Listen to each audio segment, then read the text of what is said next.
अस्सलाम वालेकुम स्टूडेंट्स। आज हम आर्टिकल नंबर 13.4 डिस्कस करेंगे, फिजिकल करैक्टरिस्टिक्स ऑफ एसिड।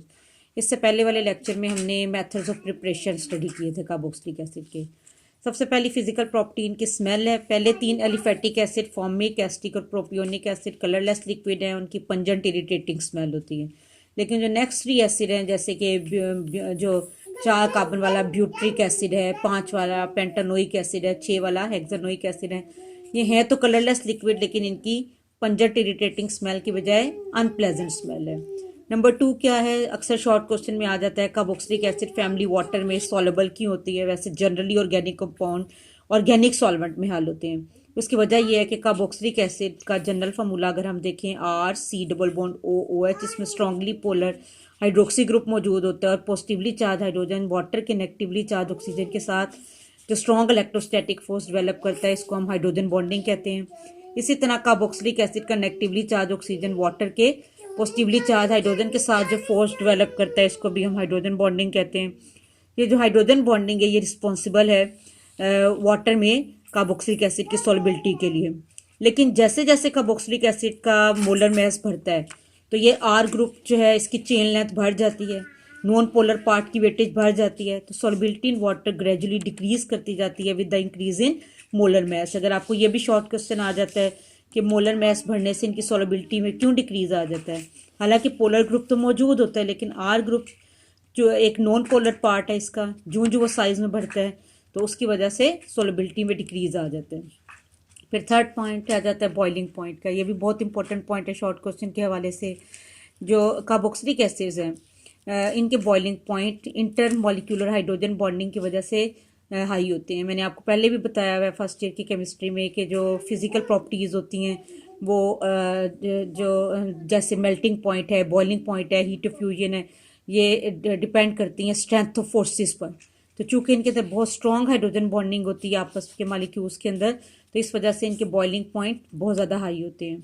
अगर हम पोलर सॉल्वेंट्स में कार्बोक्सिलिक एसिड को डिजोल्व करें, तब तो ये इनका जो पॉजिटिवली चार्ज हाइड्रोजन है वो वाटर जैसे पोलर सॉल्वेंट के नेगेटिवली चार्ज ऑक्सीजन के साथ, और इनका नेगेटिवली चार्ज ऑक्सीजन जो है पोलर सॉल्वेंट के पॉजिटिवली चार्ज हाइड्रोजन के साथ स्ट्रांगली इंटरेक्ट करके हाइड्रोजन बॉन्डिंग फॉर्म कर लेते हैं।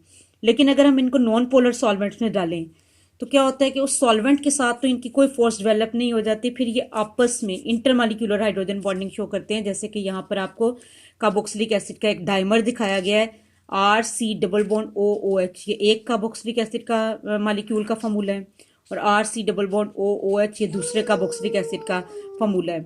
अब इस फार्मूले में देख सकते हैं कि एक कार्बोक्सिलिक एसिड की जो नेगेटिवली चार्ज ऑक्सीजन है वो हाइड्रोक्सी ग्रुप की हाइड्रोजन के साथ बॉन्ड फॉर्म कर रही है, और इस वाला जो कार्बोक्सिलिक एसिड का जो मॉलिक्यूल है उसकी नेगेटिवली चार्ज ऑक्सीजन इस वाले कार्बोक्सिलिक एसिड के पोलर हाइड्रोजन के साथ फोर्स डेवलप कर रही है। तो अगर आप यहाँ पर गौर से देखें, तो ये एक नहीं 2 कार्बोक्सिलिक एसिड के मॉलिक्यूल हैं जो कि आपस में डाइमर की फॉर्म में जुड़े हुए हैं। RC डबल बॉन्ड OOH एक मॉलिक्यूल है, और RC डबल बॉन्ड OOH इसका कार्बोनिल ग्रुप उसके हाइड्रोजन की तरफ डायरेक्टेड है, और दूसरे वाले का कार्बोनिल ग्रुप पहले वाले के हाइड्रोक्सी ग्रुप की तरफ डायरेक्टेड है।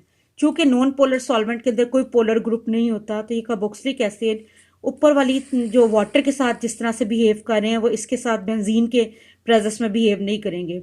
वाटर जैसे सॉल्वेंट में क्या होगा कि कार्बोक्सिलिक एसिड का अगर हाइड्रोजन इन्वॉल्व है तो वाटर का ऑक्सीजन, और अगर इसका ऑक्सीजन इन्वॉल्व है तो वाटर का हाइड्रोजन। यहाँ पर जो है कार्बोनिल कार्बन, अगर एक कार्बोक्सिलिक एसिड की इन्वॉल्व है तो दूसरे वाले नेबरिंग का हाइड्रोक्सी का हाइड्रोजन इन्वॉल्व है। अगर इस वाले मॉलिक्यूल की एक ऑक्सीजन इन्वॉल्व है तो साथ वाले का हाइड्रोजन के आपस में, इंटरमॉलिक्यूलर का मतलब होता है मॉलिक्यूल्स आपस में जो है हाइड्रोजन बॉन्डिंग डेवलप कर लेते हैं। शॉर्ट क्वेश्चन में कई बार डाइमर बनाना भी आया है, तो डाइमर भी आप बनाना इसकी प्रैक्टिस करेंगे। तो यहाँ पर क्या है कि जब भी हम किसी नॉन पोलर सॉल्वेंट में बेंजीन को डालते हैं, तो वो अपना जो कार्बोक्सिलिक एसिड है वो एक डाइमर की फॉर्म में एग्जिस्ट करता है। इसको साइक्लिक डाइमर क्यों कहते हैं, क्योंकि ये अंदर आपको इसका कोई भी हिस्सा ओपन नज़र नहीं आ रहा है, ये सारे आपस में अंदर रिंग की फॉर्म में अटैच हैं। इस कार्बन के ऊपर लगा हुआ R बाहर है, इस कार्बन के ऊपर भी लगा हुआ R बाहर है। बॉइलिंग पॉइंट मोलर मास के बढ़ने के साथ बढ़ते हैं। ये फॉर्मिक एसिड है या मेथानोइक एसिड है, या ये एसिटिक एसिड या एथेनोइक एसिड है, और ये आपके पास 3 कार्बन वाला। अब ये 2 कार्बन तो इथाइल ग्रुप की फॉर्म में मौजूद हैं और एक COOH की फॉर्म में मौजूद हैं, तो ये 3 कार्बन वाला प्रोपियोनिक एसिड या प्रोपानोइक एसिड है। आप नोट कर रहे होंगे कि इनके बॉइलिंग पॉइंट मोलर मास बढ़ने के साथ बढ़ जाते हैं मुसलसल। फॉर्मिक का सबसे कम है 100 डिग्री सेंटीग्रेड, उससे ज़्यादा एसिटिक एसिड का 118, और उससे भी इवन ज़्यादा शो कर रहा है प्रोपियोनिक एसिड 141 डिग्री सेंटीग्रेड। इसके बाद हम मेल्टिंग पॉइंट के ऊपर आ जाते हैं। मेल्टिंग पॉइंट का ट्रेंड काफ़ी इरेगुलर है। इरेगुलर किस हवाले से, ना तो ये मुसलसल इंक्रीज हो रहा है, यहाँ तो देखें रेगुलर ट्रेंड है, अगर बढ़ रहा है तो लेफ्ट से राइट सबके ऊपर बढ़ रहा है, 100 से 118 पे गया और फिर 141। मेल्टिंग पॉइंट का ट्रेंड इरेगुलर है क्योंकि इनके अंदर जो कार्बन एटम्स की तादाद है, यहाँ पर आप देखें प्रोपियोनिक एसिड में 3, ब्यूटानोइक एसिड में 4 और पेंटानोइक एसिड में 5 है। ये नोट किया गया है कि कार्बोक्सिलिक एसिड फैमिली में जब हम लेफ्ट से राइट की तरफ जाते हुए तो ऑड से इवन नंबर की तरफ जाते हुए बॉइलिंग पॉइंट जो है वो मेल्टिंग पॉइंट जो है वो इंक्रीज होता है, और फिर जब हम दोबारा ऑड वाले एसिड के ऊपर आते हैं तो फिर उसके बाद ऊपर दोबारा डिक्रीज कर जाता है। तो ऑड से इवन की तरफ जाते हुए पहले इंक्रीज हुआ और फिर दोबारा डिक्रीज हुआ। जैसे कि इसकी वैल्यू 251 केल्विन से पहले बढ़ के 267 केल्विन हुई और फिर दोबारा से डिक्रीज कर गई 237। और ये ट्रेंड पूरी जो है कार्बोक्सिलिक एसिड फैमिली में यूं ही आगे की तरफ ऑब्जर्व किया जाता है कि हर ऑड से इवन की तरफ जाते हुए बढ़ जाता है और इवन से फिर दोबारा ऑड की तरफ जाते हुए कम हो जाता है। तो यहाँ पर ये इस ट्रेंड को हम कैसे बताएंगे कि it has been observe that melting point of carboxylic acid containing even carbon atom is higher than the next lower and higher member. कहते हैं कि ये बात नोट की गई है कि जो इवन नंबर वाला एसिड है उसका मेल्टिंग पॉइंट हायर होगा अपने से, जो पहले वाले लोअर ऑड नंबर वाला एसिड है उससे भी, और ये अगले वाले ऑड से। फिजिकल प्रॉपर्टीज कंप्लीट होने के बाद हम कार्बोक्सिलिक एसिड की रिएक्टिविटी की बात करेंगे। कार्बोक्सिलिक एसिड के अंदर हम रिएक्शंस 3 तरह के स्टडी करते हैं। एक वो जिसमें सिर्फ इसका हाइड्रोजन इन्वॉल्व होता है, एसिटिक एसिड का खाली हाइड्रोजन इन्वॉल्व होगा तो ऐसे रिएक्शन को हम सॉल्ट फॉर्मेशन के रिएक्शन कहेंगे। दूसरे रिएक्शंस उस कार्बोक्सिलिक एसिड जो देता है उसमें इसका खाली हाइड्रोजन रिमूव नहीं होता बल्कि पूरा का पूरा OH रिप्लेस होके किसी और ग्रुप से जो है OH जो है डिस्प्लेस हो जाता है और उससे कोई और ग्रुप रिप्लेस कर लेता है। तीसरे रिएक्शंस वो होते हैं जिसमें इसका पूरा का पूरा COOH ग्रुप इन्वॉल्व होता है। तो one by one in reactions की डिटेल की तरफ जाएंगे। सबसे पहले रिएक्शंस एक कैटेगरी में आ जाते हैं जिसमें कार्बोक्सिलिक एसिड का खाली हाइड्रोजन इन्वॉल्व होता है। कार्बोक्सिलिक एसिड की अगर हम एसिडिक स्ट्रेंथ देखें तो ये मिनरल एसिड वो होते हैं जिनमें COOH ग्रुप एब्सेंट हो, और ऑर्गेनिक एसिड वो होते हैं या कार्बोक्सिलिक एसिड्स वो होते हैं जिसमें COOH ग्रुप प्रेजेंट हो। तो एसिटिक एसिड खुद तो कार्बोक्सिलिक एसिड है, लेकिन मिनरल एसिड से इसकी अगर एसिडिक स्ट्रेंथ कंपेयर की जाए लाइक HCl, जैसे कि HCl, H2SO4 और नाइट्रिक एसिड, तो ये इनके मुकाबले में काफ़ी वीकर एसिड है। अगर वाटर की प्रेजेंस में इसको डिसोसिएट करो तो ये एसीटेट आइन और हाइड्रोजन आइन दे देगा, लेकिन इसमें जो रिलीज होने वाले हाइड्रोजन आइन है उनकी तादाद कम होगी। देखिए एसिडिक स्ट्रेंथ कैसे आप जो है ना डिटरमिन करते हैं, कैसे क्लासीफाई करते हैं। स्ट्रॉन्ग एसिड क्या होते हैं जो मुकम्मल तौर पर आयनाइज होकर ज़्यादा से ज़्यादा कंसनट्रेशन दें हाइड्रोजन आइन की। फिर मॉडरेट होते हैं जो दरमियानी सी कंसनट्रेशन हाइड्रोजन आइन की देते हैं। वीक एसिड वो होते हैं जिनमें बहुत कम पावर हो अपना हाइड्रोजन आइन को रिलीज करने की। तो कार्बोक्सिलिक एसिड हैं तो एसिड्स, लेकिन वीकर एसिड है as compare to mineral acid, और इनमें इसका खाली हाइड्रोजन आइन इन्वॉल्व होता है। वाटर की प्रेजेंस में इनका खाली हाइड्रोजन आइन रिलीज होता है। इसके बाद एक कैटेगरी में वो NaOH बेसिस के साथ रिएक्शन भी आ जाते हैं। अगर हम किसी बेस के साथ एसिटिक एसिड को ट्रीट करें तो खाली इसका हाइड्रोजन रिमूव होगा और सॉल्ट फॉर्मेशन होगी।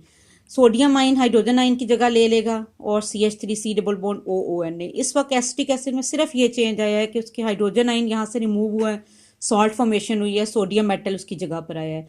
हाइड्रोजन आइन और हाइड्रोक्सिल आइन क्या बना देंगे, वाटर। बिल्कुल इसी तरह कार्बोनेट्स और बाइकार्बोनेट्स में भी इसका खाली हाइड्रोजन आइन इन्वॉल्व होता है। अगर आप 2 मोल्स एसिटिक एसिड के सोडियम कार्बोनेट के 1 मोल के साथ रिएक्ट करें तो दोनों हाइड्रोजन क्या करेंगे, कार्बोनेट की ऑक्सीजन के साथ रिएक्ट करके वाटर फॉर्म कर लेंगे और कार्बोनेट जो है वो कार्बन डाइऑक्साइड की फॉर्म में रिमूव हो जाएगा। बाकी दोनों के दोनों जो मोल्स हैं एसिटिक एसिड के वो 2 मोल्स सोडियम के साथ सोडियम एसीटेट सॉल्ट फॉर्म कर लेंगे। इसीलिए मैंने ऊपर मेंशन किया था कि वो रिएक्शन जिनमें हाइड्रोजन इन्वॉल्व होते हैं उनको सॉल्ट फॉर्मेशन के रिएक्शन कह सकते हैं, क्योंकि चाहे वो बेसिस के साथ रिएक्ट करें चाहे वो कार्बोनेट या बाइकार्बोनेट के साथ रिएक्ट करें, हमेशा एसिटिक एसिड जो प्रोडक्ट देता है वो सॉल्ट ही देता है।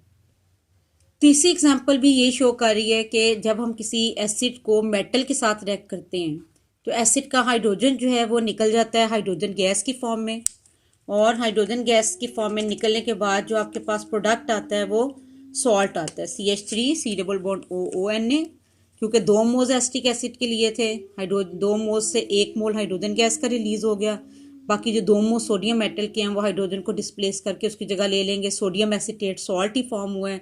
इसीलिए ए कैटेगरी के जितने भी रिएक्शंस हैं उनको हम सॉल्ट फॉर्मेशन के रिएक्शन कह सकते हैं। बी कैटेगरी कार्बोक्सिलिक एसिड के उन रिएक्शन की हैं जिसमें इसका पूरा का पूरा OH ग्रुप इन्वॉल्व होता है। ये रिएक्शन मोस्टली उस वक्त होते हैं जब कोई अटैकिंग स्पीशीज न्यूक्लियोफाइल हो और OH को जगह से डिस्प्लेस कर दे कोई और ग्रुप।